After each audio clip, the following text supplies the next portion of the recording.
Danish theologian Søren Kierkegaard once said, "Once you label me, you negate me. Once you put a label on me, you negate me."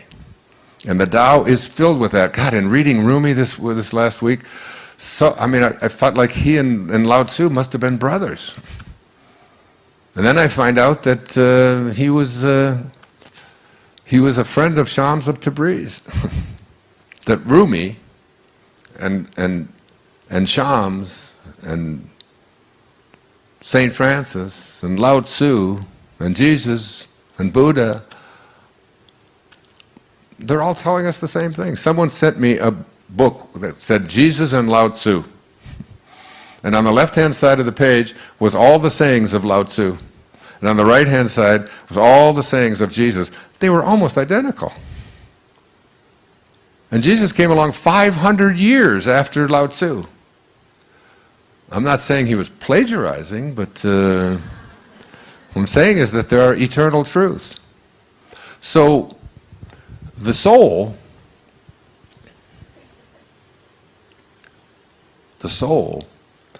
the invisible part of you, is the part of you that is infinite. Now, this is really the crux of what came up here to speak about this afternoon. The invisible part of you, the part of you that's watching, the part of you that is not what you have and what you do and what other people think of you, that's the ego. Remember, the ego is edging God out, E-G-O, edging God out. In the first 9 months of your life, while you were inside your mother's womb, there was nothing for you to do. There was nothing for your mother to do. Something was taking care of everything. You didn't have to say, "Oh my God, I hope my nose doesn't come in over here in the back of my head," and I hope, it's like it was all just being taken for you, just being done. Everything. And then you came into this world, popped out, then your parents said, "Great work, God. We'll take over from here." And in the process of taking over, they taught you your false self and the culture that you were immersed in.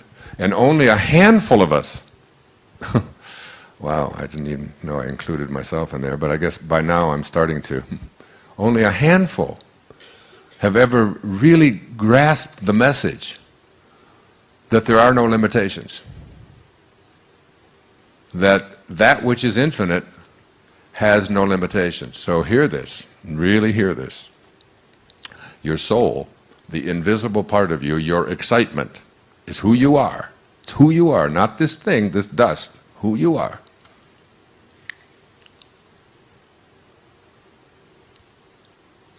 Resists anything that tries to make it finite. What does finite mean? It means it stops someplace. It's finite. This microphone starts here and it ends here. It's like it's finite. This big boat that we're on is finite. The clothes that you wear, the body that you have, it's finite. It begins and it ends. It's finite. The part inside of you that is just occupying this finiteness is infinite. And what does infinite mean? Infinite mean? It means it doesn't stop anyplace. As soon as you stop at some place, it's finite. How are you going to stop your excitement? How are you going to say there, that's it, it doesn't exist anymore? Can't turn it off. It's who you are. And your soul, this is what I wrote. The ideal of the soul, the thing that it asks for, is neither knowledge or light or happiness. The ideal of the soul is space, immensity. The one thing it needs is to be free to expand and to reach out and to embrace the infinite. The ideal of the soul is infinity, because that's what it is. It is miserable when it is circumscribed or restricted. Okay? Once you understand this, see, before I had children, I had 8 theories about how to raise children. Now I have 8 children, no theories. Okay? So, the one thing I've learned as a parent is that nobody likes being told what to do. Have you noticed that, parents? And if you're not parents, have you noticed how you react to your parents when they tell you what to do, or what to be, or how to think, or what you can do, or what you can't do? This is like a universal thing. I see heads nodding. Everybody knows that this is a universal thing. That the ideal of the soul is infinity. Because it's your excitement. It can't stop any place. As soon as you try to put it into a box, as soon as you try to circumscribe it, as soon as you try to tell it what it is, your soul will cry out with, "Don't tell me what to do. Don't tell me what I can be. I don't want to hear it from you. I don't want to hear it from any books that you give me. I don't want to hear it from the church. I don't want to hear it from my culture. I don't want to hear it from," and this is true of everyone. Don't fence me in. But I mean, loving somebody really means, really loving somebody means, I love you so much that I allow you to be whatever you choose to be, no matter how much it conflicts what I think you should be or what I would like you to be. I love you for that. And I impose no restrictions, no conditions. I put no boxes that you're going to fit into. He presents this in Power versus Force. That seems to bring it all home very clearly. Let's attempt to understand all of this through an example. Imagine a bum on a street corner in a fashionable neighborhood. Can you get a picture of that? Bum, street corner, fashionable neighborhood. In a fashionable neighborhood in a big city stands an old man in tattered clothes, alone, leaning against the corner of an elegant brownstone. Look at him from the perspective of various levels of consciousness, and note the differences in how he appears. From the bottom of the scale, at a level of 20, the level of shame, this bum is dirty, disgusting, and disgraceful. And that's how you view him, and you know people who do. And you may know yourself as having done that at one time. From the level of 30, which is guilt, he would be blamed for his condition. He deserves what he gets. He's probably a lazy welfare cheat. At 50, hopelessness, his plight would appear desperate, damning evidence that society can't do anything about homelessness. At 75, grief, the old man looks tragic, friendless, and forlorn.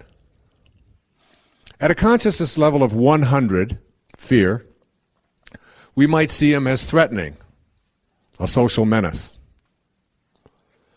Perhaps we could call the police before he commits some crime. At 125, desire, he might represent a frustrating problem. Why doesn't somebody do something? At 150, anger, the old man might look like he could be violent.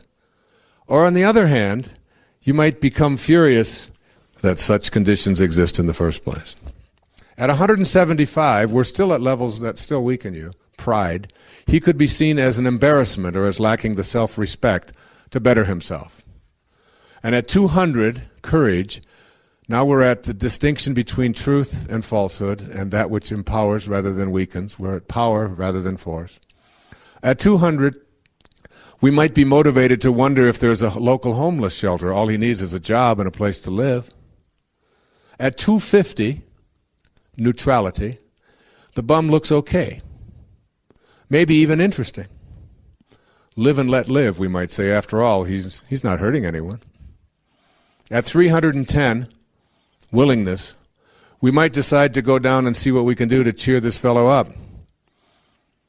Or volunteer some time, perhaps, at a local mission. At 350, acceptance, the man on the corner appears intriguing. He probably has an interesting story to tell. He's where he is for reasons we may never understand.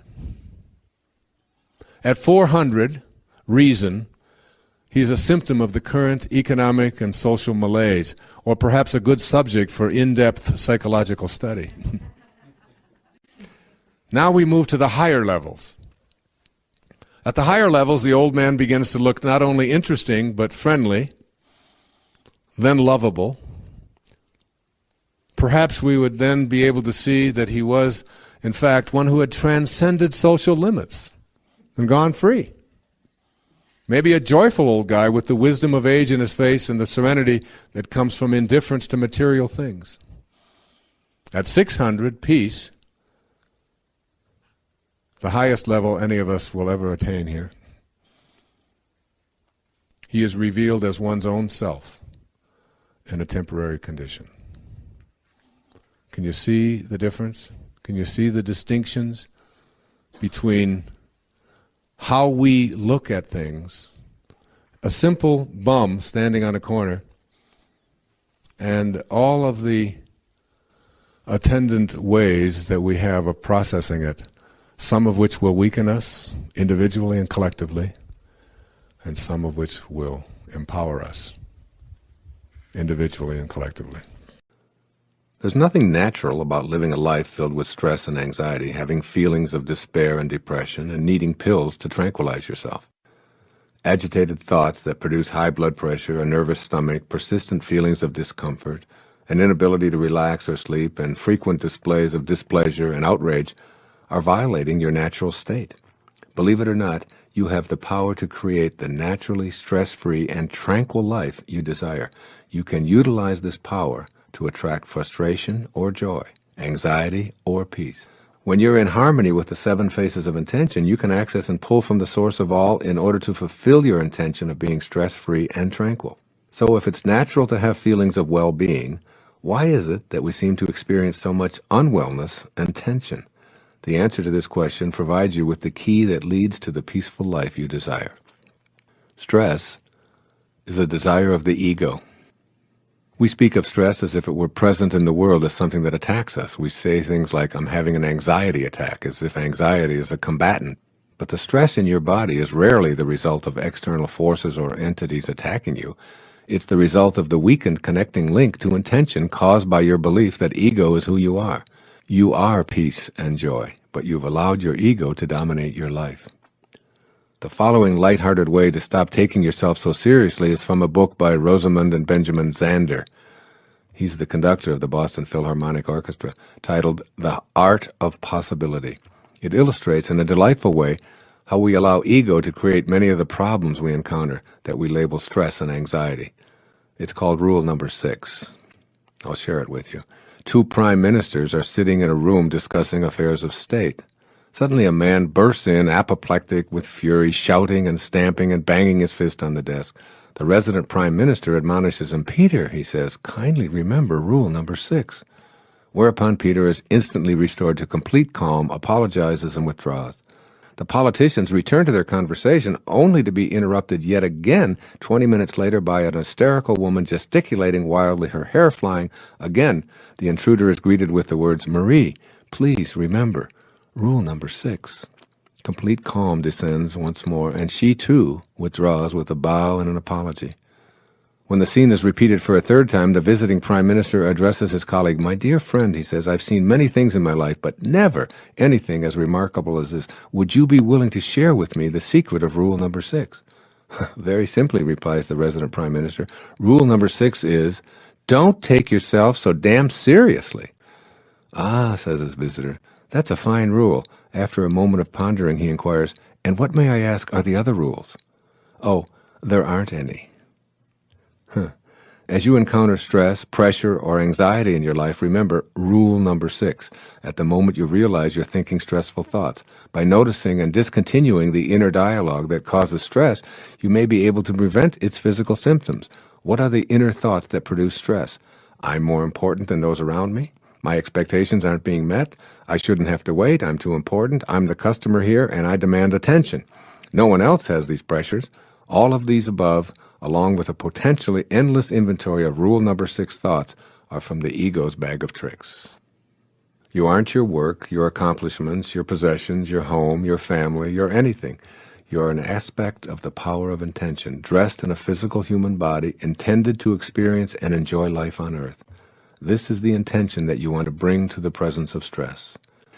You must become conscious of the need to activate thought responses that match your intention. These new responses will become habitual and replace your old habit of responding in stress-producing ways. When you examine segments of stress-producing incidents, you always have a choice. Do I stay with thoughts that produce stress within me, or do I work to activate thoughts that make stress impossible? Here's another easy tool that will help you to replace the habit of choosing anxiety and stress. I call them 5 magic words. Here they are. I want to feel good. I want to feel good. Your intention here is to be tranquil and stress-free. When you feel good, you're connected to your intentions, regardless of what goes on around you or what others expect you to feel. Many events will transpire in which your conditioned response is to feel bad. Be aware of these outer incidents and say the 5 magic words. I want to feel good. In that precise moment, ask yourself if feeling bad is going to make the situation any better. You'll discover that the only thing that feeling bad accomplishes in response to outer situations is to plummet you into anxiety, despair, depression, and of course, stress. Instead, ask yourself in that moment what thought you can have that will make you feel good. When you discover that it's responding with kindness and love to the bad feeling, which is quite different from wallowing around in it, you'll begin experiencing a shift in your emotional state. Now you're in vibrational harmony with your source, since the power of intention knows only peace, kindness, and love. I assure you that your decision to feel good is a way of connecting to spirit. It isn't an indifferent response to events. By feeling good, you become an instrument of peace, and it's through this channel that you eradicate problems. By feeling bad, you stay in the energy field that creates resistance to positive change and experience a stressful, anxious state as a byproduct. The things you call problems will perpetually present themselves to you. They'll never go away. Resolve one, and another one will surface. You'll never get it done. I urge you to simply accept the fact that you'll never get it all done and begin to live more fully in the only moment that you have, which is now. The secret to removing the harmful effects of feeling stressed and under pressure is to be in the now. Announce out loud to yourself and all who are willing to listen to you, I'm an incomplete being. I'll always be incomplete because I can never get it done. Therefore, I choose to feel good while I'm in the moment, attracting into my life the manifestations of my desires. I am complete in my incompleteness. All resistance melts away when you can feel complete in your incompleteness. I wake up every night around 3 o'clock in the morning. And there was a great poet, his name was Rumi, many, many years ago. He said, the morning breeze has secrets to tell you. Do not go back to sleep. Do not go back to sleep. Do not go back to sleep. And many of the books that I've written when I've been awakened, and there's something, what is it? What is it that awakens me? It's like I can almost tell you the exact time. It's like, because in a film I did years ago called The Shift, they show a clock, it's 3:13 a.m., almost to the second. Every single night, there's something. Is that angels? Is that divine source? Is that someone saying, this is your purpose, this is the time, there's no distractions? The thing we most want to say is that we're with you saying that all the time. So what's interesting to us is that that's the time that you decide to listen. Right. But there's nobody else around to distract me. And that's the important conversation to have. So what is it about that time? What is it that's happening there that makes you more resonant, that makes you more receptive? And it is that the momentum of your thought has stopped. So there is no contradictory vibration going on within you. So you're more likely to hear. The way we've been defining that most recently is that when you wake up in the morning, you have the potential of being in that highest frequency, because while you slumber, your point of attraction, the momentum of your point of attraction stops. So when you first wake up, before you begin thinking thoughts of what went wrong yesterday or what you have to do today, you're in your greatest potential of that pure positive energy. So if you can focus there and allow a little momentum to get going, what happens is it isn't something that just happens, it's something that you focus yourself into being.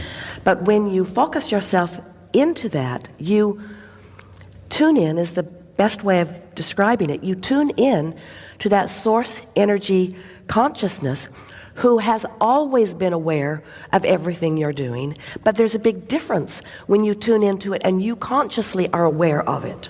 In other words, source is there for everyone all the time. We don't need to talk you into that. We're always there. But when you know it, when you're not doing that thing you do that is preventing you from knowing that, that's when you have those wonderful moments. And you can do that all the time. So sometimes you have beliefs that do not serve you. But when you first awaken, those beliefs are quiet enough that you can find a fresh one that comes from source, that is about who you really are and what you really know. Is the reverse of that if you awaken and you have a very positive thought? That is, I'm going to heal myself. Well, that's a wonderful thing. Once you get that momentum going, if we were standing in your physical shoes, if the thought felt good, we'd think it. We'd think more about it. We'd talk about it. We'd write it down. We would discuss it with others. We would deliberately encourage that momentum. But if it's an uneasy thought, if it feels uncomfortable, then we would do our best to generalize it. The more specific you become in a thought, the more momentum. The more general you become in a thought, the slower the momentum. Can you have a thought, like I talk a lot about the I am discourses. I am as the name of source, another name for source. If you are feeling weak, but you have a thought saying, I am strong, I mean, that's one of the lines from the book of Joel, let the weak man say, I am strong. If you continuously say, I am strong, or I am well, or I am healed, or I am wealthy, or I am positive, or I am loving. It makes sense. It makes sense, but there is a effort factor, a backfiring factor that sometimes every subject is really two subjects, wanted and absence of it. So if you are feeling not strong, and you say, I am strong, which end of the stick are you activating? And what we've noticed is the more effort you are applying, usually you're trying to overcome what you've really got going on vibrationally with words. And instead of it working the way you want it to, it works in reverse, because when you're trying really hard, it's an indicator that you're trying to use your words and your actions and your affirmations to compensate for vibration that you didn't get started off on the right foot. We think affirmations are wonderful, but we would make sure that we are feeling really good when we affirm, because the universe doesn't hear what you say. The universe hears what you mean. I wrote a book years ago called Inspiration, using the two words inspire, inspirado, inspire, in spirit. And there was a great teacher on this planet a couple of thousand years ago named Patanjali, and he said, when you are inspired by some great purpose, some extraordinary project, that all of your thoughts break their bonds, your mind transcends limitations, your consciousness expands in every direction, and you find yourself in a new and a great and a wonderful world. Perfect. And then he said, dormant forces, when you're inspired, dormant forces, faculties and talents come alive. And you discover yourself to be a greater person by far than you've ever dreamt yourself to be. It's almost as if you discover yourself to be God or Source or the Tao or Divine Mind or whatever name we place on this source energy that you speak of and speak to us from. Authentic power comes from your soul, that magical place that is always within you. The examples of people who have large amounts of money but are purposeless in their soul are everywhere. Famous actors and actresses plagued by drug habits, committing suicide at what others thought of as the peak of their careers, divorce rates among the very wealthy skyrocketing along with painful courtroom squabbles over who gets what. When you're on purpose, doing what you know you are here for, and forgetting about what will come into your life in the way of money and wealth, then ironically, money and wealth arrive in your life in amounts sufficient to provide you with a life of prosperity. And this is real magic in action. I can say this because it has always worked for me. When I chased after money, I never had enough. When I got my life on purpose and focused on giving of myself and everything that arrived in my life, then I was prosperous. What follows are some guidelines that you can use as you start to befriend your own miracle-making potential. First, of course, is to disdain all disbelief. Send scarcity out of your mind and refuse to have those kinds of thoughts. When an old, habitual scarcity thought begins to enter your consciousness, simply say, "Next." It will remind you that the old thought is now finished, and you are entering a new, prosperous thought process. Using "next" as a magic word will remind you to get on with the magic of believing, rather than the anguish of doubt. Study the world of matter, of all material possessions at the subatomic level. Begin to note that everything material is nothing more than empty space when viewed from a closer perspective. See the folly of making that material world your master. Just like your thoughts, the material world is limitless. It is without beginning and end, totally abundant and totally available to you if you know what your true purpose here is. Develop a trust in your intuitive inner voices. It has been said that those who are classified as lucky are essentially those who go with their hunches rather than what others have prescribed. If you feel a strong inner inclination to change jobs or to try a particular investment, then place more trust in that hunch. This is your divine guidance encouraging you to take a risk, to ignore the ways of the herd, to be the unique individual that you are. Learn to trust your intuition and allow your physical body to travel the path that you are feeling within. Work at replacing thoughts within you that reflect the scarcity consciousness. If you elect to constantly tell the world what is missing in your life and how you can never get ahead, it is because you are in possession of an inner space that believes strongly in lacks. You can replace negative inner slogans with new thoughts that include abundance, plenty, bountifulness, profit, ease, and the like. When you see these thoughts as the way your universe is and process your world in these ways, the words and concepts will be your way of presenting yourself. You will begin to act on the new thoughts, just like you previously acted on the old ones to create your life circumstances. Develop a conviction in your heart that prosperity truly belongs to you. To think about prosperity is a great beginning, but you must make those thoughts that you are entitled to prosperity into actual beliefs. Merely wishing for it is not enough, for nothing will truly be in your life until you reach a conviction within you that it belongs there. Trust in the divineness that you are, and that is the perfection of the universe. Remember, when you trust in yourself, you trust in the wisdom that created you. And obviously, when you doubt yourself, you question that same divine intelligence that brought you here. Surrender and relax about it, and you will know what to do. You no longer have to worry. Prosperity will indeed come to you, and you will be creating it in a magical way. Trust in the miracle that you are, then get on with your life in a purposeful way. Get rid of the polarity that you may have about money. You have perhaps either seen money as God's blessing or as the arch enemy of spirituality. Keep in mind that if your purpose involves providing things that require money for others and for yourself, and if you are uncompromised about your own commitment to your purpose, then money will show up in your life to assist you with your heroic mission. The denouncing of money is a trap.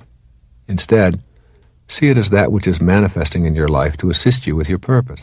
Then stay on purpose and use that money and any other physical abundance that will begin showing up in your life in larger and larger amounts to fulfill your commitment to your purpose. If money is all that you covet and you want it for the purpose of gaining power over others, then you will never get enough, because you never get enough of what you don't want. Your goal is in the invisible realm, that place where you do all of your living. Money and other symbols of prosperity arrive in your life to assist you on that path. If you miss the message, you may see lots of money come into your life, and you will also experience it disappearing. Avoid the trap of expecting your prosperity to arrive in your life through the efforts of others. You create your own life of prosperity. No one has to change in order for you to experience your own prosperity. This is an inner game, and you must leave behind your expectations of others. Take responsibility for your own feelings about prosperity, and you will eliminate any and all suffering that you experience in this context. Prosperity is something that I know can be achieved by anyone. If I can experience it coming from my scarce beginnings, then it is hard for me to imagine that anyone else cannot make it happen. You may never have thought of yourself as a person who has genius residing within you. You may have thought that genius is a word reserved for the Mozarts, Michelangelos, Einsteins, Madame Curies, Virginia Woolfs, Stephen Hawking, and others whose lives and accomplishment have been publicized. But keep in mind that they share the same essence of consciousness that you do. They emanated from the same power of intention as you did. They have all shared the same life force animating them as you do. Your genius is in your very existence, awaiting the right circumstances to express itself. There is no such thing as luck or accidents in this purposeful universe.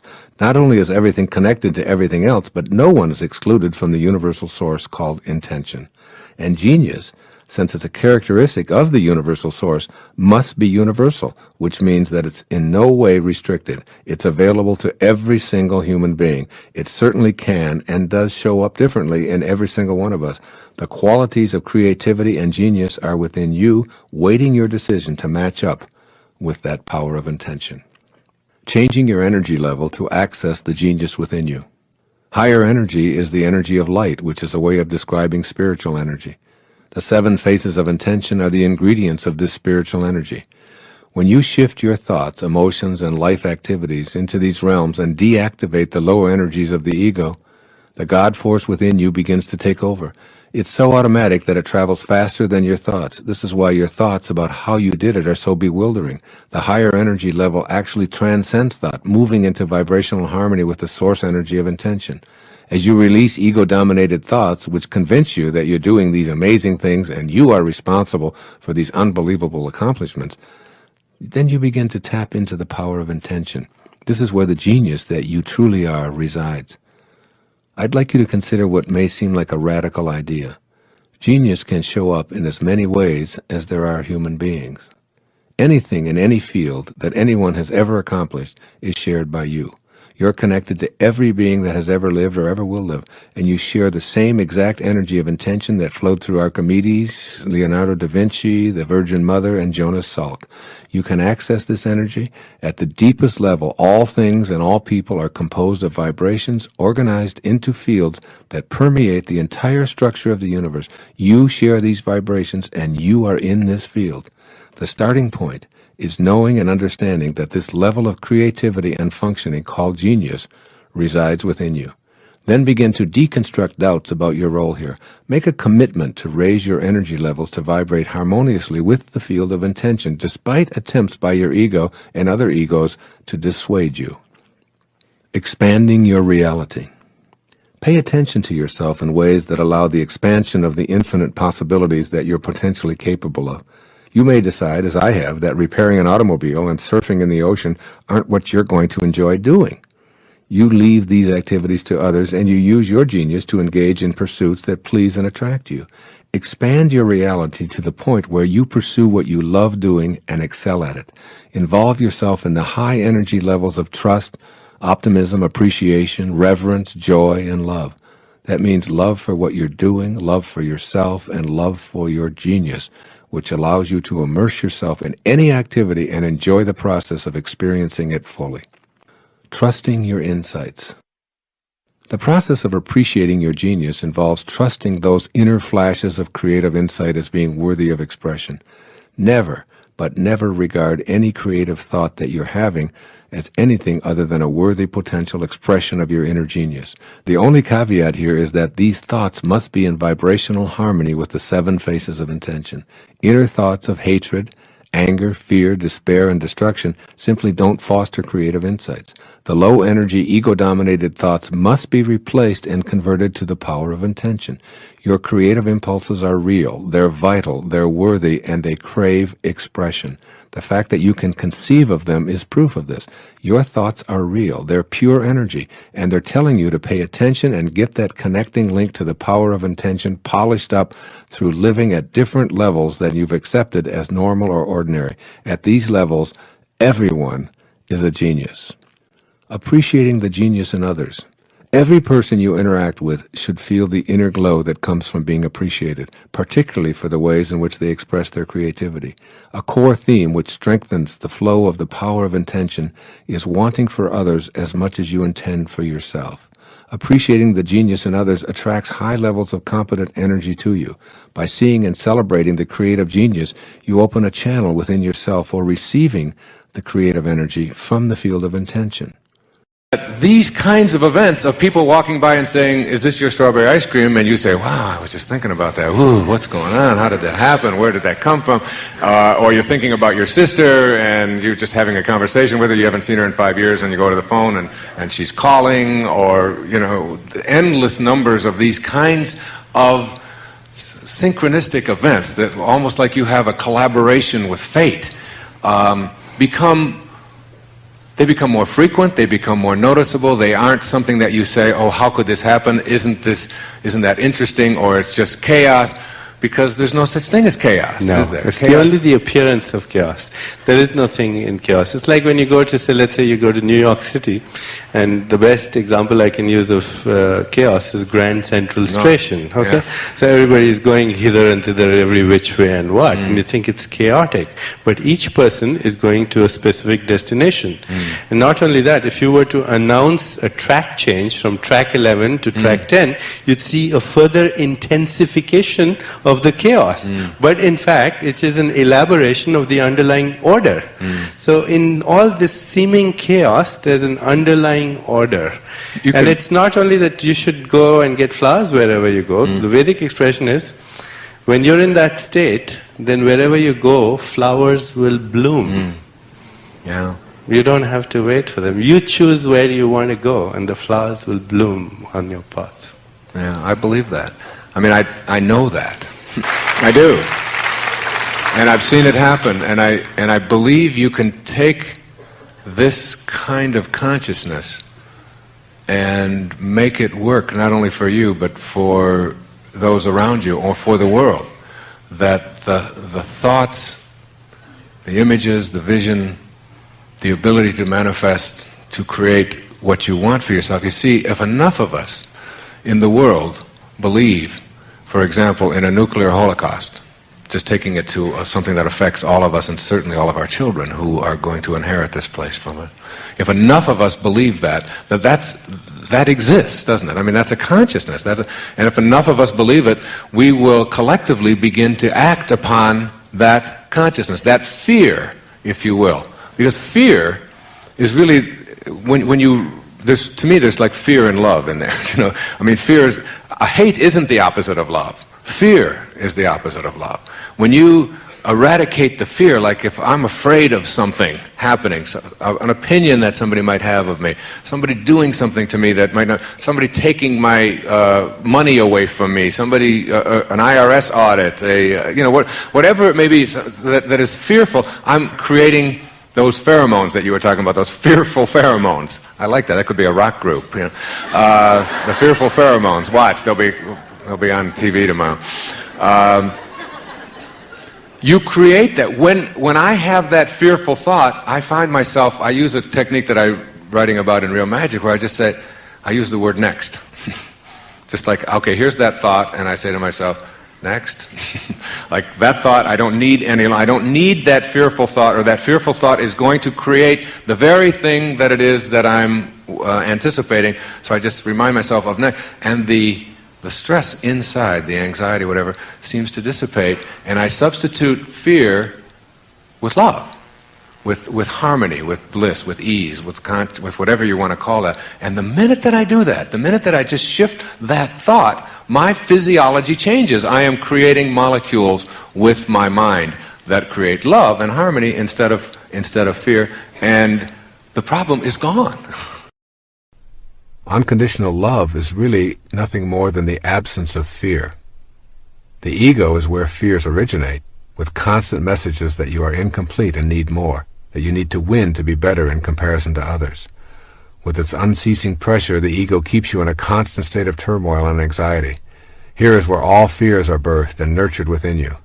To accept unconditional love as your premise for living, you will have to tell the ego that there is no need to prove anything and that all you want or hope for is already here. With this kind of declaration, fear is removed from your life and is replaced with love. Remember the biblical quote, "Perfect love casteth out all fear." The world you live in is an intelligent system in which every moving part is coordinated by every other moving part. There's a universal life force that supports and orchestrates everything. It all works together in perfect harmony. You are one of those moving parts. You showed up here in this body that you inhabit, precisely on time. Your body will leave here with the same precision. You're an essential piece of this complex system. Here you are in this intelligent system that has no beginnings and no ends, in which all of the galaxies move in harmony with each other. You must have shown up here for a reason. Khalil Gibran said, "When you are born, your work is placed in your heart." Take a moment right now and point to yourself. Your finger is very likely pointing right at your heart, not at your brain, but at your heart. This is who you are. The constant beating of your heart in and out and in, is a symbol of your infinite connection to the always present heartbeat of God, or the universal intelligence. Your left brain calculates, figures things out, analyzes, and comes up with the most logical choices for you. It thinks. Your right brain represents your intuitive side. This is the part of you that goes beyond reason and analysis. It's the part of you that feels things, that's sensitive to love, that's emotional about what's important to you. Your right brain allows you to tear up as you hold your babies or bask in the beauty of a glorious day. Your left brain can analyze it, while your right brain lets you feel it. Pick a situation and ask yourself if what you know or what you feel is most important to you. Generally, what you'll take care of first depends on the situation and circumstances you're in. Your intellect can be figuring out exactly how you're supposed to act in a relationship when things are collapsing or when they're rapturous. And then there are times when what you feel will supersede what you know. If you are feeling fearful, scared, lonely, or on the other hand thrilled, loving, and ecstatic, these will be the dominant forces you'll act upon. These are the times when your right brain is right. Your right brain will always lead you passionately to your purpose. Listening to your right brain. There's an intuitive, invisible presence that's always with you. I picture this presence as a nagging little creature who sits on your right shoulder and reminds you when you've lost your sense of purpose. Listen to your invisible companion. Express the music that you hear and ignore what everyone else around you thinks you should be doing. As Thoreau put it, if a man does not keep pace with his companions, perhaps it is because he hears a different drummer. Let him step to the music he hears, however measured or far away. Be willing to accept that others may even see you as having betrayed them, but you haven't betrayed your music, your purpose. Listen to your music, and do what you know you have to do to feel whole, to feel complete, and to feel as if you're fulfilling your destiny. You'll never be at peace if you don't get that music out and let it play. Let the world know why you're here, and do it with passion. Being passionate means taking risks. You may indeed find yourself living a comfortable life when you don't follow your instincts. You're aware of that nagging companion saying to you, "This may look right, but does it feel right? Are you doing what you came here to do?" For many people, the answer is, "How do I know what my heroic mission is?" You'll find your passion in what inspires you the most. And what does the word inspire mean? It derives from the words in spirit. When you're inspired, you never have to ask about your purpose. You're living it. For one of my children, it's about riding horses and being at the stables. She's in heaven when on horseback or even cleaning out a stall filled with horse manure. Another daughter is only inspired when she's singing, writing music, or performing. She's felt that way since she was 2. For another, it's her artwork and design that makes her feel purposeful. For yet another, it's designing websites and creating computer programs for others. For me, it's writing and speaking and creating products to help people become self-reliant. This has always been my passion, even as a young boy. When I go before an audience and I sit down to meditate, I repeat the mantra, "How may I serve? How may I serve? How may I serve?"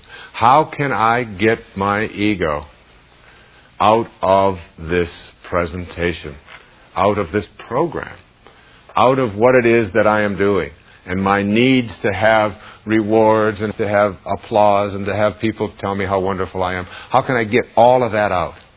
If you're a dentist, you can give a flower to every patient.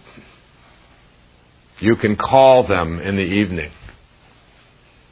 and ask how they're doing, as my dentist always does.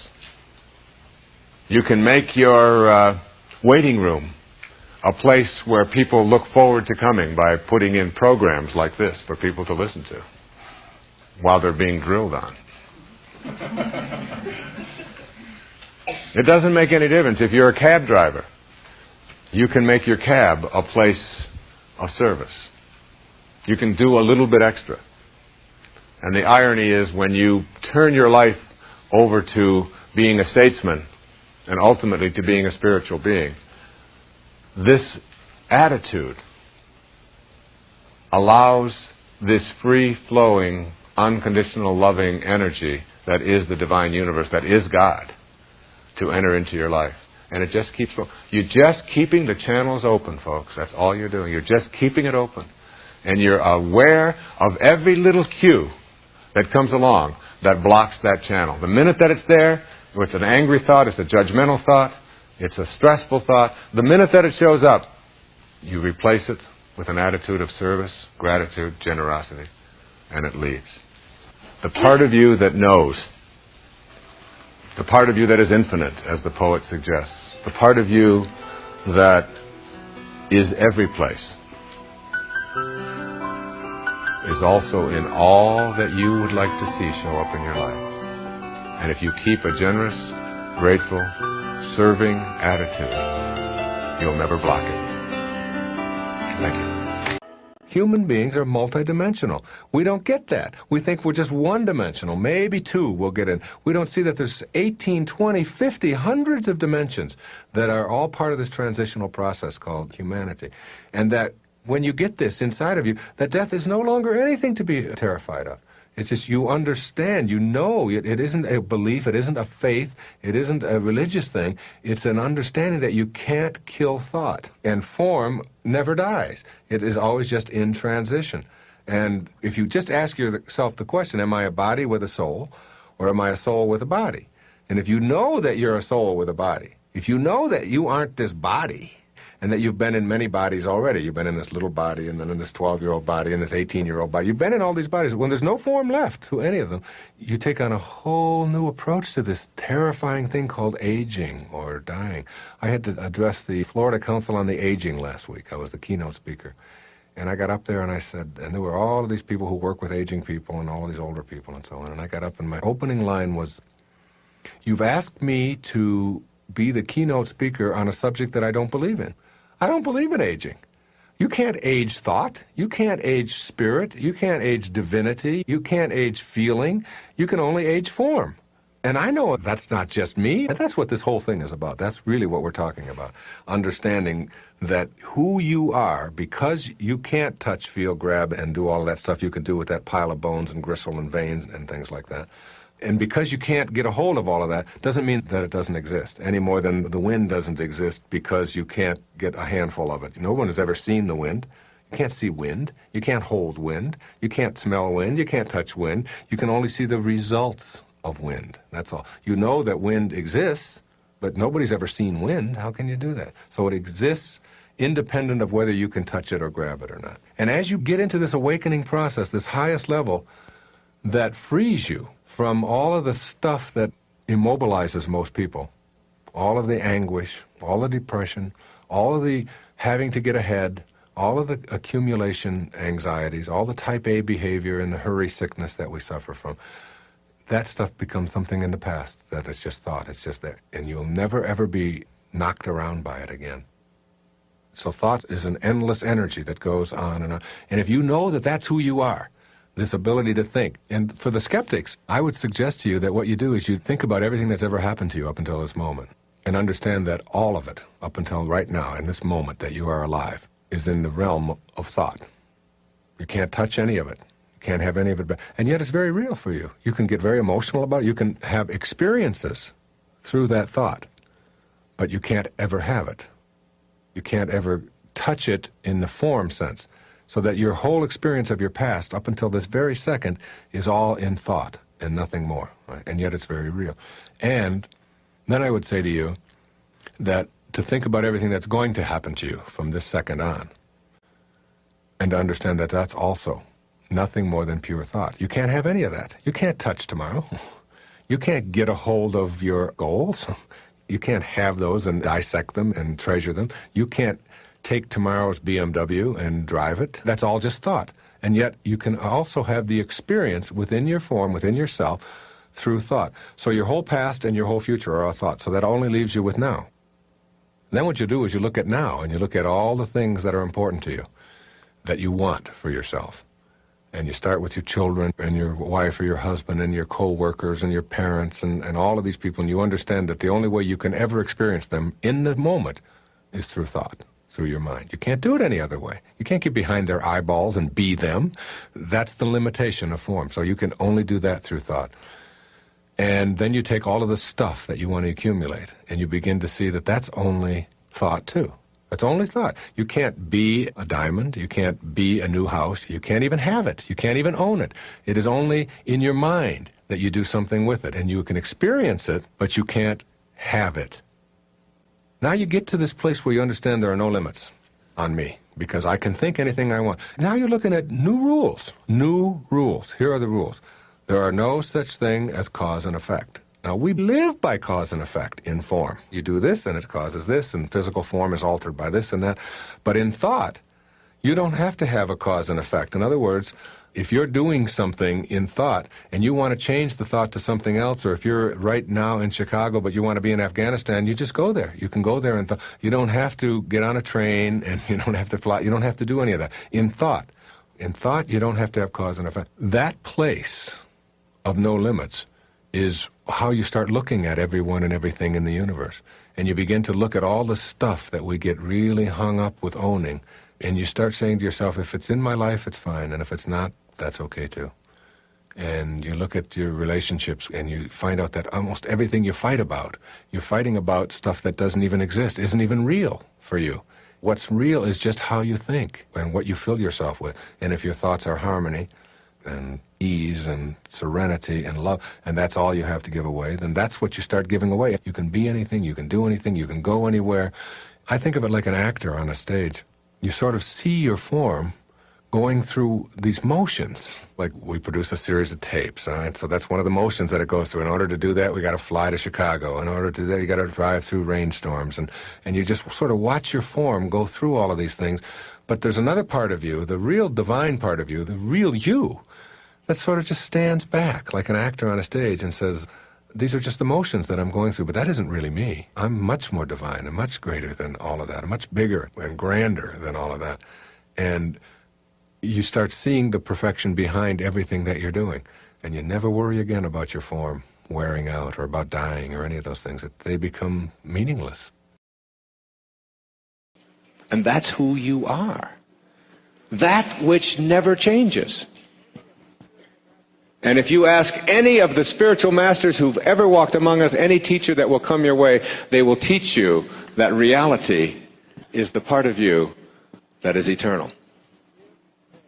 And when you live there, you abide in an absence of fear.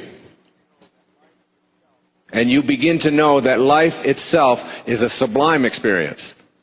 And there are no accidents in it at all. That this is an intelligent system that we are all a part of. And that intelligence, whatever you want to call it, flows through each and every one of us. And the same intelligence that moves a star across the sky moves a thought across your mind. The same intelligence allows the seedlings to sprout. And we'll take a little seedling and have treeness in it, just as a little drop of human protoplasm has you-ness in it.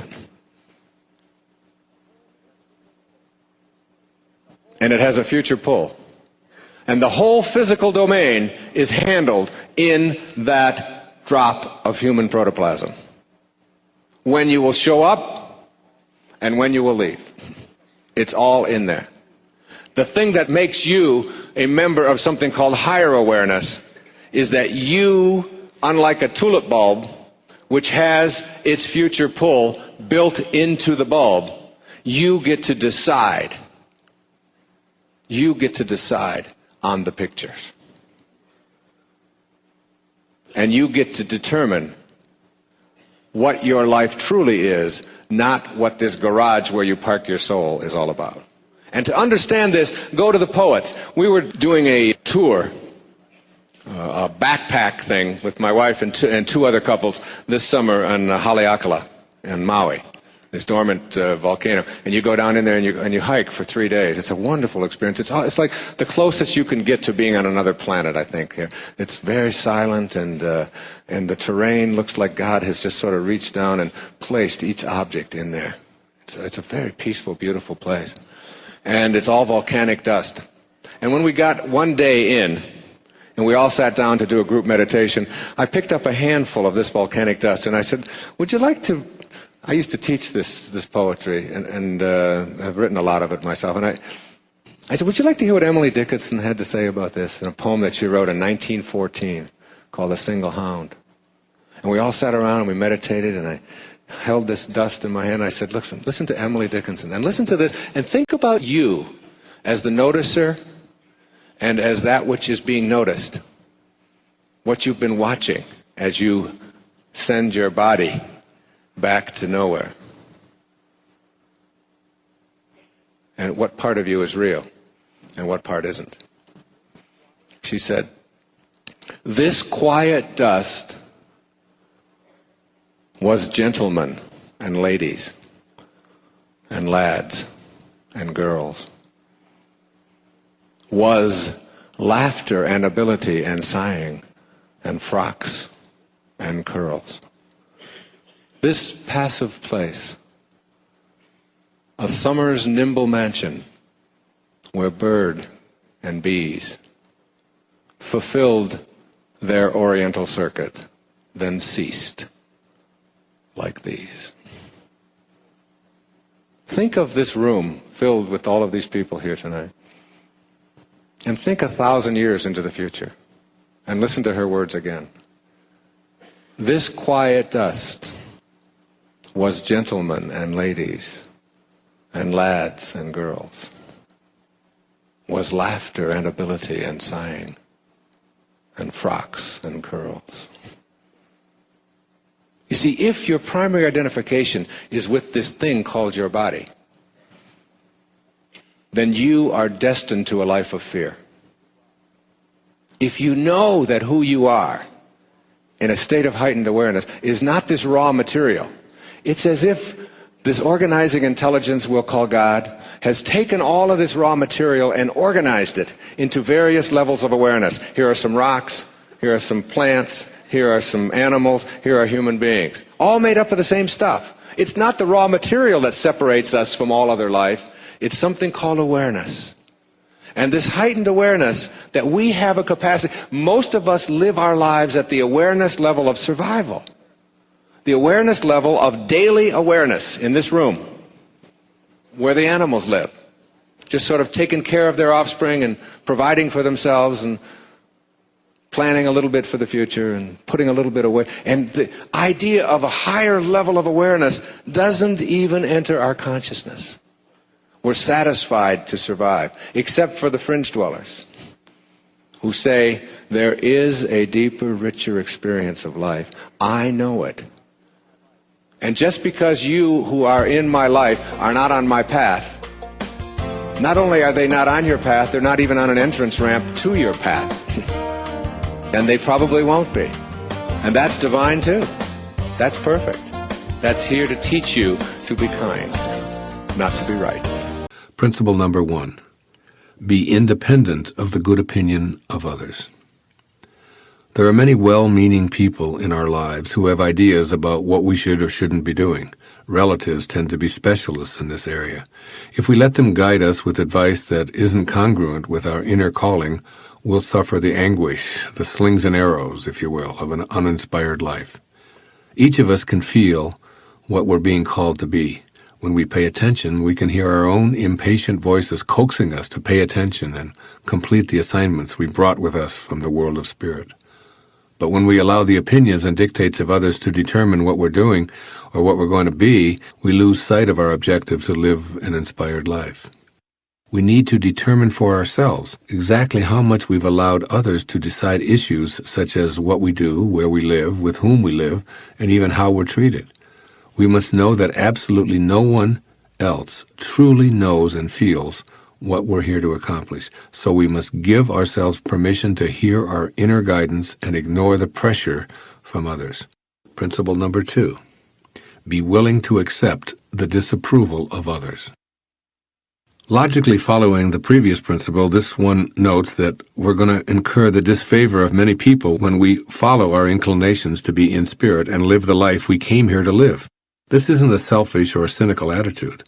When we begin to follow our ultimate calling, there will be a lot of resistance. In fact, the purpose of the slings and arrows sent our way is to get us to change our mind and be reasonable, which translates to, do it my way. However, as we gain the strength to ignore the pressure to conform, resistance will diminish and ultimately change to respect. When we steadfastly refuse to think, act, and conform to the mandates of others, the pressure to do so loses its momentum. Principle number 3, stay detached from outcomes. Inspiration doesn't come from completing tasks or meeting goals. In fact, that's the surest way to have it elude you. Returning to spirit, you see, is an experience of living fully in the present moment. Our purpose in life isn't to arrive at a destination where we find inspiration, just as the purpose of dancing isn't to end up at a particular spot on the dance floor. The purpose of dancing and of life is to enjoy every moment and every step, regardless of where we are when the music stops. Yoga Master Sri Swami Sivananda offered the only worthwhile goal I know of when he said that the goal of life is God realization. Now here's a goal that I can live with. After all, this allows me to live in spirit every moment of my life, while simultaneously thinking ahead to the next God-realized moment and the next. As the great Indian sage Ramana Maharshi once remarked, there is no goal to be reached. There is nothing to be attained. You are the self. You exist always. Now this to me is real inspiration. Principle number 4. Know that we need nothing. No things to be inspired. We came into this world of boundaries from a formless energy field of spirit. We arrived here with no thing, no things. We'll make our exit with no things, nothing. And our purpose, God realization, requires nothing, no things. We are all that we need to be inspired and living on purpose, and the things that continue to flow into our lives are just symbols of the unlimited abundance of our source. In other words, these things have no value in and of themselves because everything in the physical world is changing and will dissolve back to nothingness anyway. When we tune in to what we know rather than what we see, we immediately find that every thought of God is repeated throughout the universe. We can watch as some things enter our lives and others leave, all the while remaining in spirit, knowing that all of those things have nothing to do with our state of inspiration. We need nothing more to be inspired, since we're connected to spirit already. The ancient Persian poet Omar Khayyam offered us these words, which summarize this principle that we don't need another thing to be inspired. It's all right here, right now. He said, "Forget the day that has been cut off from thy existence. Disturb not thyself about tomorrow, which has not yet come. Rest not upon that which is no more. Live happily one instant, and throw not thy life to the winds." Principle number 5. Don't die wondering. This principle is extremely important in working toward an inspired life because it motivates us to act. After all, we don't want to be full of regrets because we failed to heed our ultimate calling. Attempting to do something, even if it doesn't succeed, is inspiring because we don't tend to regret what we do, we regret what we didn't do. Even following a futile attempt, we're inspired because we know that we gave it a shot. It's wondering whether we should or shouldn't try something that leaves us feeling stressed and incomplete. Principle number 6. Remember that our desires won't arrive by our schedule. There's an ancient aphorism that goes, if you really want to make God laugh, tell God your plans. In essence, this means that all we desire will arrive in our life when and only when we're aligned vibrationally with the energy of our source. Our ego won't be consulted or get to determine the schedule. Creation reveals its secrets when it's good and ready. Our job is to take the focus off of the when and put it on being connected to our originating spirit. Our job is to stop challenging and demanding responses from God and instead be more like God. Our job is to understand and accept that all of the things that show up in our life, which we often find contradictory or troublesome, are there because we've attracted them. And we need to have these obstacles in order to clear an opening for our true spirit purpose to emerge. We can let go, surrender, and remind ourselves that all is in divine order. We're much more successful when we allow inspiration to flow in on God's terms than when we're impatient and demanding. As always, our job in God realization is to become more like God. That means surrendering to the timetable that's always perfect, even when it seems to be full of errors. Keep these 6 principles handy and access them anytime you find yourself lacking inspiration. Remember, too, that we're called to this world of inspiration, which beckons us to let go and let God. We grow up believing in so many limitations that after a while our lives actually manifest those limitations. We hear ourselves saying things that we accept as truth, when in fact they are misbeliefs that have turned into our truths. Here are 5 of those myths or misbeliefs that permeate our culture. 1. I can't help the way I am. I've always been this way. If you find yourself believing that you must always be the way you've always been, you are arguing against growth. You must shed the illusion that you cannot help the way you are. You must create a knowing within you that you have the power to create whatever kind of person you want to become in all aspects of your humanity. 2. It's my nature. I inherited who I am, and it can't be changed. To enter the realm of real magic, you will have to suspend such thoughts and become a spiritual being first, a being who has no limitations in the inner domain where boundaries are non-existent. 3. My personality is controlled by my chemistry and metabolism. This is a lie we hear over and over again, and it is repeated in some of the most prestigious circles, making it even more difficult to overcome. While scientists may in fact have a point about body chemistry, what they too often fail to address is what kind of control we have over our own body. Our body chemistry is always being affected by how we choose to think. I want you to take a look at the enormous power that you have in your mind for containing those enzymes or retraining them to work for you rather than against you. Here's misbelief number 4. My family is responsible for my personality. These kinds of pronouncements are the very sort of inner thoughts that will keep you from ever allowing miraculous changes to take place in your personality. You must know within that you not only have a choice today, but you have always had a choice concerning how you react to the influences of your family. The choice is always yours. Know that your family and your role within your family influence you today to the extent that you believe that they do. You must become the producer, director, and actor in the unfolding story of your life. 5. I can't escape my culture and times. If you believe that the culture determines who you are and what kind of a person you will turn out to be, then that will be your reality. On the other hand, everyone who has ever made a difference in the world has been an innovator. An innovator looks within and allows their conscience and commitment to a purpose decide who they will become. If you're going to follow your bliss and make a difference in the world, you will soon learn that you cannot follow the herd. Once again, it boils down to personal responsibility and a willingness to consult your own spiritual awareness, that higher invisible self that flows through you. As you think, so shall you be. These are the big 5 misbeliefs that make up the big lie that was thrust upon you from your earliest moments of consciousness. You must begin a program to overcome these illusions. As you now know, this entire program of creating miracles revolves around one single premise, that you become in the physical world that which you create in your invisible world. Here are the 6 keys to making yourself into the person that you choose for the purpose of fulfilling your heroic mission here. 1 is your personality. Create a fantasy in your mind and imagine exactly how you would like to be. Would you like to be more assertive, more loving and gentle, less anxious and nervous? For now, just know that all of these inner imaginings can be translated into physical behavior for that is precisely what you've been doing all along anyway. Secondly, your talent. Just for a moment, visualize the optimal talent that you would like to have. Your choice to excel in any given area will be based upon your own personal interests.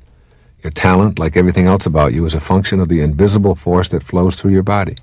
It is not in your hands, your genes, or any part of your physical apparatus. It is in the force that flows through all of your being. When you begin to know rather than doubt your talent, you will discover the necessary physical abilities to carry out your purpose. Third is your intelligence. How smart would you like to be? Would it take a miracle for you to be smarter intellectually than you already are? You are as capable as you need to be to fulfill your purpose. Your intelligence is infinite. Almost 20 years ago, I redefined intelligence in your erroneous zones. A truer barometer of intelligence is an effective, happy life lived each day and each present moment of every day. You are a genius. You can improve your arithmetic and reading skills. You can learn anything that you put your mind to. You are a spiritual being first and foremost, and you cannot put a number on that. Fourth, your habits and customs. Would you like to be able to change some of the things that you find yourself doing repeatedly, but which do not serve you any longer? Use your magical powers of inner persuasion to challenge everything about yourself. Your personality is made up of the hundreds of habitual ways that you conduct the daily physical affairs of your life. You can change around your daily humdrum habits and get yourself fully involved in life, regardless of your income level or circumstances. Circumstances do not make a man. They reveal him, as James Allen reminded us in As a Man Thinketh. Learning to think in non-habitual ways is the essence of overcoming personality traits that no longer serve you. Fifthly, your aging. Imagine for yourself the ultimate miracle, a slowing down, or even an elimination of the aging process. The way out of this trap, the real magic that is available to you, is located, as is everything else, in your invisible self, your mind. You can absolutely refuse to let an old person into your body.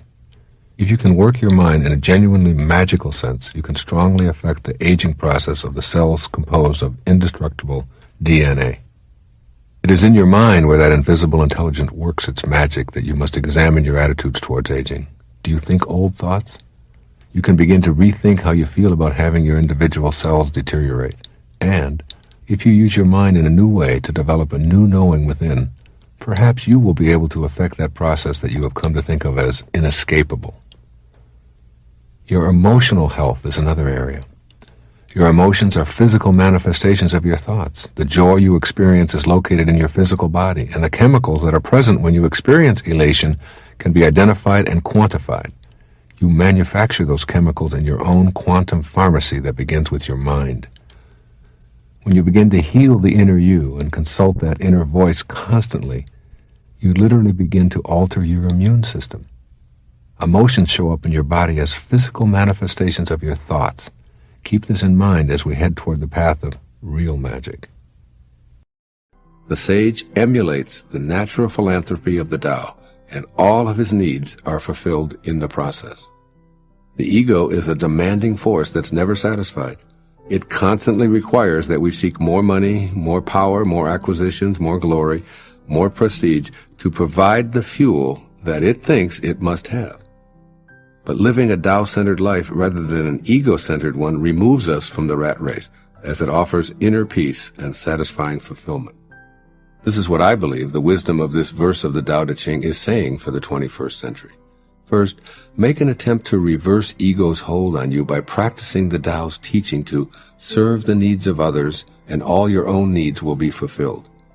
Generously thinking of and serving others will lead to matching your behaviors with the perpetual rhythm of the Tao.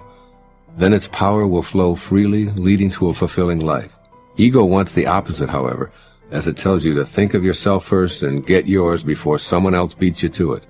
The main problem with listening to ego is that you're always caught in the trap of striving and never arriving. Thus you can never feel complete. As you reach out in thoughts and behaviors, you activate loving energy, which is synonymous with giving. I see the sacred, invisible source of all in its eternal state of giving and asking nothing in return. I vow to be this too in my thoughts and in my behaviors. When you're tempted to focus on your personal successes and defeats, shift your attention in that very moment to a less fortunate individual. You'll feel connected to life as well as more satisfied than when you're dwelling on your own circumstances. Imagine what it would be like if you dismissed ego's hold on you, serving others, and watching how all that you give returns to you tenfold. The poet Hafiz expresses this attitude perfectly. Quote, "Everyone is God speaking. Why not be polite and listen to him?" Unquote. And secondly, stop the chase and be a witness. The more you pursue desires, the more they'll elude you. Try letting life come to you and begin to notice the clues that what you crave is on its way. You're in a constant state of receiving because of the ceaseless generosity of the eternal Tao. The air you breathe, the water you drink, the food you eat, the sunshine that warms you, the nutrients that keep your body alive, and even the thoughts that fill your mind are all gifts from the eternal Tao. Stay appreciative of all that you receive, knowing that it flows from an all-providing source. Stop the chase and become a witness. Soothe your demanding habits by refusing to continue running after more. By letting go, you let God. And even more significantly, you become more like God and less like the ego, with its lifetime practice of edging God out, E-G-O. Extend your perspective beyond the sensory level. Your inner conviction knows that a rose is more than a flower, as it offers a pleasant fragrance and velvety petals. Use that knowing to perceive the creative invisible force that brings an intricate blooming miracle from nowhere to now here. Experience the essence of the Creator who allowed this blossoming masterpiece to emerge from a tiny seed. Note that the seed arrived from what we can only refer to as the world of formless nothingness or spirit. See that spirit animating the colors, the scents, and textures, and look at all of life from a transcendent perspective. You'll be less inclined to join the chase and more inclined to live from the inner conviction that your true essence is not of this world. Discontinue pressuring yourself to perpetually accumulate more. Let others be consumed with the chase if they choose to, while you learn to relax. Rather than focusing outward, turn inward. Cultivate awe and appreciation as inner touchstones rather than an outer determination for more adoration and accumulation. When you see a beautiful sight, or hear an enchanting sound, or taste a mouth-watering delicacy, allow yourself to think of the miracle within these sensory pleasures. Be like the master who prefers what is within to what is without. Allow things to come and go without any urgency to become attached to this ephemeral world of comings and goings. Do the Tao now. Be on the lookout for ego demands for an entire day. Decide to diffuse as many of them as you can comfortably, perhaps by assigning them an intensity grade. Living beyond ego situations that are easy to accomplish gets a low number, while those requests that are difficult to quell get a higher number. For example, let's say that your mate drives right on by, or you watch him or her take a different route than you ordinarily do. Silently witness the degree of discomfort with your decision not to say anything. Did ego let you know its preference? Or if you have a conversational opportunity to display your specialized knowledge or describe a situation where you were the recipient of honor or success, note how uncomfortable your decision to remain quiet felt. Again, did ego let you know its preference? As Lao Tzu says in this verse, quote, "Through selfless action, fulfillment is attained. By holding back ego's demands, even for a few moments, you'll feel more and more fulfilled." Unquote. In the Tao, it says that a victory in war is to be celebrated by mourning, because it still gives evidence that we have not found our divine nature. If you love those who love you, what virtue lies in that? Even the morally weak love those who love them. And if you're good to those who are good to you, what virtue lies in that? Even the morally weak do that. Love your enemies. Be good to them. Share with them without expecting anything in return. Then your reward will be rich, and you will be sons of the Most High. He is kind to the ungrateful and the wicked. Be compassionate like your Father. How much of that do we practice on our planet? Divine love is a love that we have inside of us because it's the only thing we have to give away. That's all we can give away. Again, Patanjali, when you are steadfast, this is who Jesus was. This is who Rumi was. This is who Shams of Tabriz was. This is who Muhammad was. This is who Buddha was. When you are steadfast, which means there's no ego, when you are steadfast in your abstention of thoughts of harm directed towards yourself and others, that all living creatures will cease to feel fear in your presence. That's who St. Francis was. I've been to Assisi. Some of you were there with me. How many? Who was there? Look, so many of you were there with us last year, just a year ago, a little over a year ago. Do you remember the lecture in Assisi? When I stood there and St. Francis just entered my body, and literally I just lost it. I couldn't speak for 7-8 minutes. It was overwhelming, the love. And everyone in the room just stood up and just held their hands out. You can reach this level of consciousness. There's a great Indian poet. His name was Tagore, Rabindranath Tagore. In 1927, he wrote a collection of poetry called the Gitanjali. This is what he said about the ego.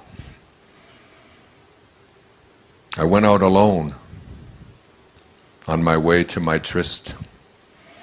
But who is this me in the dark?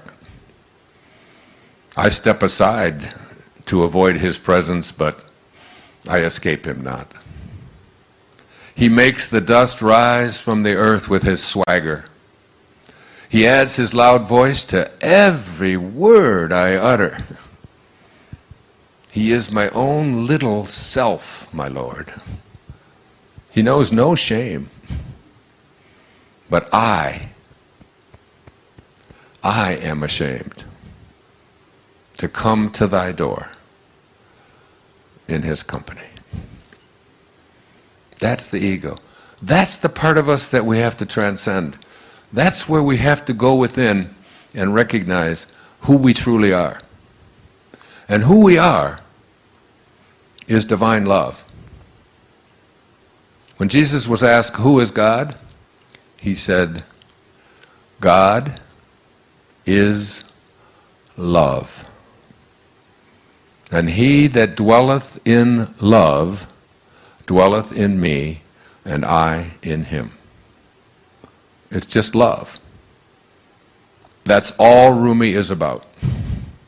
It's about love. It's about love for the beloved, love for the divine, love for that place within us that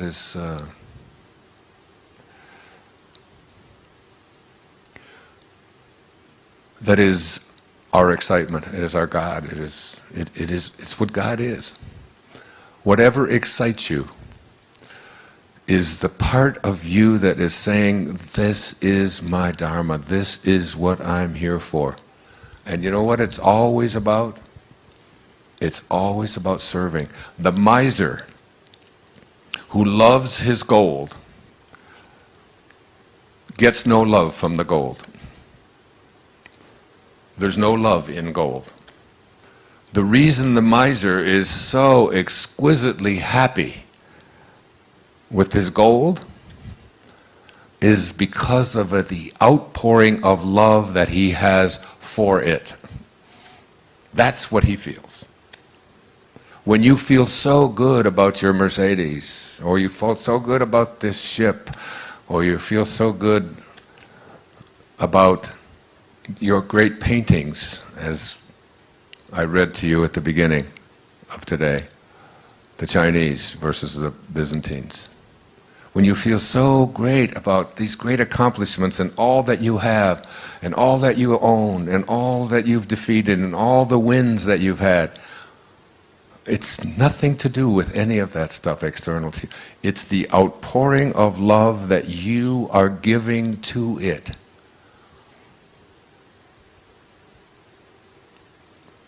And you can't have love in your life, and you can't give it away unless that's what you have inside. Verse 40 of the Tao says, it's all about returning. It's all about returning. Returning to what? Returning to the place from which you originated. The first 9 months of your life, you lived inside of your mother's womb in water. And during those whole 9 months, nobody could get in there and mess around with you. Nobody could get in there and get you to worry about anything. You didn't have sonograms that you'd look at and say, my God, I don't have a nose yet. What the hell's going on? I sure hope I get a nose. And you got into nose therapy and you worry about it. Oh, what if it doesn't happen? You don't do that. And all of a sudden, perfectly, it all unfolds in exactly the way it's going to unfold, independent of your opinion about it. You're not doing anything. Nothing is left undone. You're being done. You're being completed. And you were totally, completely at peace with it. You were surrendered to it. You allowed it. It wasn't a struggle. It wasn't. And then you popped out of there. And then you said, thank you, God. Thank you, Tao. Thank you, Source. We'll take over from here. And that was the biggest mistake. All of a sudden, you took over. And you edged God out. E-G-O. You edged God out. And you took on an ego, didn't you? And what is an ego? It's just an idea. Just an idea about who you are. Instead of being a piece of God, a piece of the Source, you decided, and those around you decided, that you were something different. And if you studied quantum physics and you took the tiny little particle that began you and you tried to find out where it came from and reduced it down to its tiniest subatomic properties, ultimately you would discover what Lao Tzu knew, that it's the spirit that gives life, that you didn't come from a particle, that particles do not create particles, particles do not come from particles. Originally, all particles come from an energy, a field of energy that has no beginnings and no ends and no boundaries. And that's who you are. And returning back to that, and letting go of the idea that who you are is what you have, and who you are is who you control. I don't think there's any more all-pervasive theme in the Tao Te Ching than the idea of being a non-interferer. Do you, Stephen? I mean, isn't it? It's about not interfering, isn't it? It's about letting go. It's about allowing. It's about detaching. And I watch, and I've become much more of an observer, even on airplanes. I was in London 5 days ago. And I don't know if you've flown in and out of Heathrow lately, but things have really changed. You know, we couldn't take anything on the plane. The terrorists, whoever they are selling fear, and we respond with more fear. Every time you use force, you create a counterforce, and then another counterforce, and before you know, and the Tao teaches us all. I mean, one of the great lessons in the Tao is that any country that has its primary resources and its energy placed on building weapons is not of the Tao. And those countries that have their consciousness located in the Tao put their energy into tractors and building homes and growing food, not building weapons. I saw a movie not too long ago with Nicolas Cage about warlords or something, the Lords of War, I think it was something like that. One of those alarming things about how much energy we are in the world creating, energy to destroy ourselves, that we have literally created from our consciousness enough weaponry on this planet to eliminate all life within just a few moments. It's all there. It's all there for us. We've allowed ourselves to move so far away from the great teachings of the great spiritual masters. And we believe that we're a Christian nation or that we're a spiritual nation when we find ourselves having moved away from these simple principles and then getting upset with other people because we can have these kind of weapons, but they can't. And we don't look hard enough at ourselves and all the ways that we have deflected ourselves from the greatest teachings of all of the great spiritual masters. That those who understand the way understand that we show up here from an invisible source, and our whole objective in being here is to return to it. It's a return trip. And constantly I call this the state of God realization. That it's within each and every one of us. If we decide that we're going to make this return trip and live a God-realized life, this idea of a God or a source or a spirit or an intelligence that is not something that is external to you, but that in fact is you, is the source of all of us. In the Tao, they call this the world of the 10,000 things. And the 10,000 things is just the ultimate number to represent everything that is in the material world. So that everything that originates in the world of source, in the world of non-being, all being comes from that place. Tonight, and every night for the rest of your life, I want you to take the last 5 minutes before you go off to sleep and realize that you are about to program your subconscious mind. All right? Your subconscious mind is most at home when you are unconscious, when you are asleep.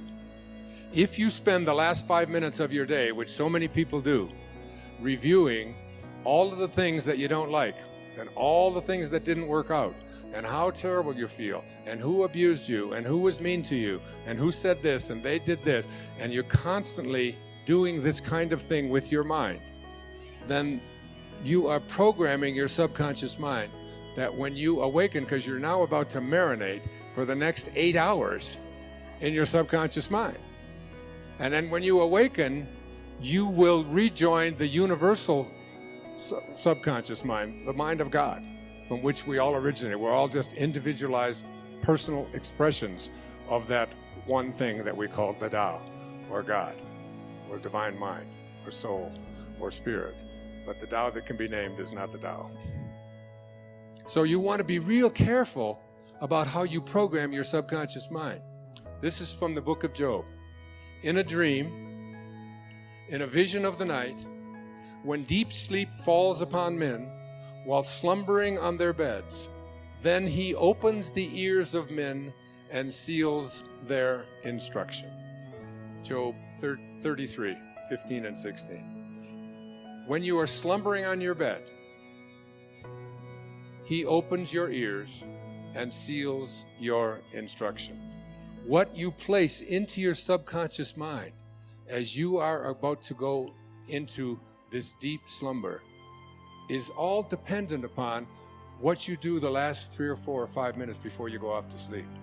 You want to place into your imagination whatever you have placed into the I am that I spoke about earlier. I am well, I am content, I am peaceful, I am happy, I am prosperous, I am abundant, I am God, I am God, I am God. Because at the basic core, each and every one of us are just that.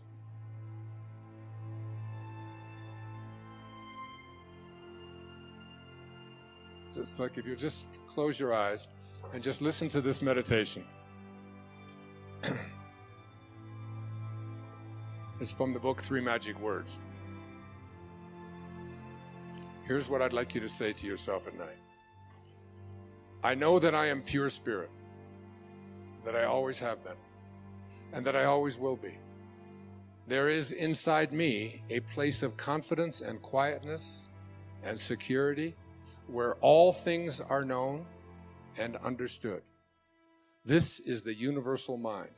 God, of which I am a part, and which responds to me as I ask of it. This universal mind knows the answer to all of my problems, and even now, the answers are speeding their way to me. I needn't struggle for them. I needn't worry or strive for them.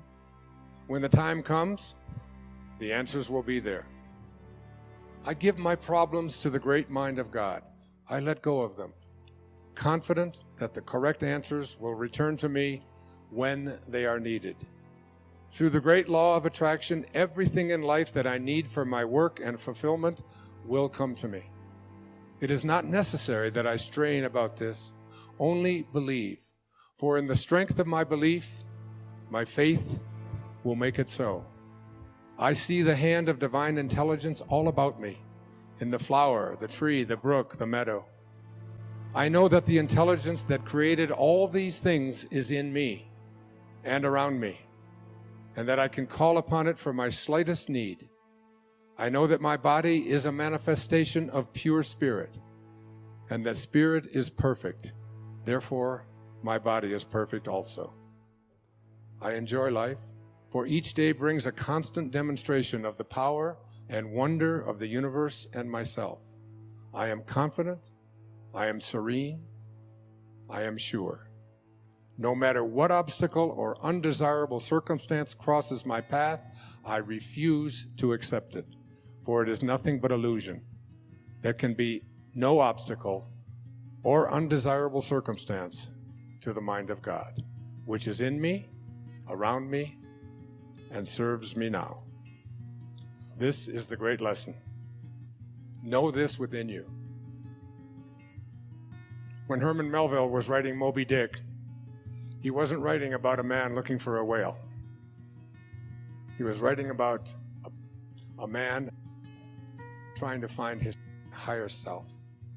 He said these words, "For as this appalling ocean surrounds the verdant land, so in the soul of man lies one insular Tahiti, full of peace and joy, but encompassed by all of the horrors of the half-lived life." In every moment of your life as you leave here today, you have this choice. You can either be a host to God or a hostage to your ego. It's your call. Thank you. God bless you. Namaste. Thank you. That there is an alignment that you have to make in your life. You see, there's two parts to being human. There's this form that we find ourselves in that was all handled in that split second. Like all of these hairs that are falling out was all handled in that second. That has not, it's like you get to this point in your life where you watch your form and you watch it on its way to closing parentheses. and it's like you get in back of it or in front of it or underneath it or around it or somewhere, and you sort of just watch it. And another wrinkle will appear, and another drooping will take place that you didn't want. Where you are not your form. You're something other than your form. You have to be careful when you use this on your children. I used this on my 6-year-old daughter, Summer, and she was smart-mouthing one day and just talking a little bit fast, like 6-year-olds are prone to do. And I said, "Summer, you don't talk like that to your mother." She said, "That wasn't me." She had been at my talk the night before. I said, "What do you mean it wasn't you?" She said, "That was my mouth, and I'm not my mouth." So you have to be careful. But what happens is that you get to this point in your life where you literally are capable of getting outside of this form that you occupy and coming in contact with another dimension of yourself that you can't describe with words any more than you can describe the experience of water with formulas. You must know it and go within and honor it and get it.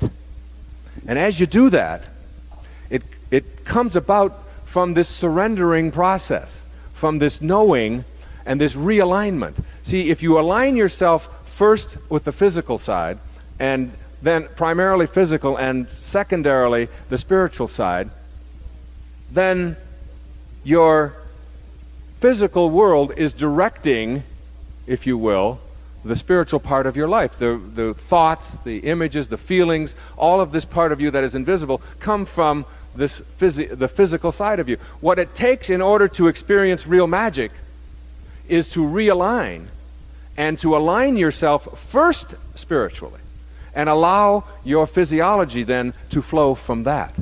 It's almost like you have to get outside of your body, watch it do what it has to do, allow it to go through whatever motions it has to go through, but align yourself first and foremost with this invisible part of you. Now, most people don't get this.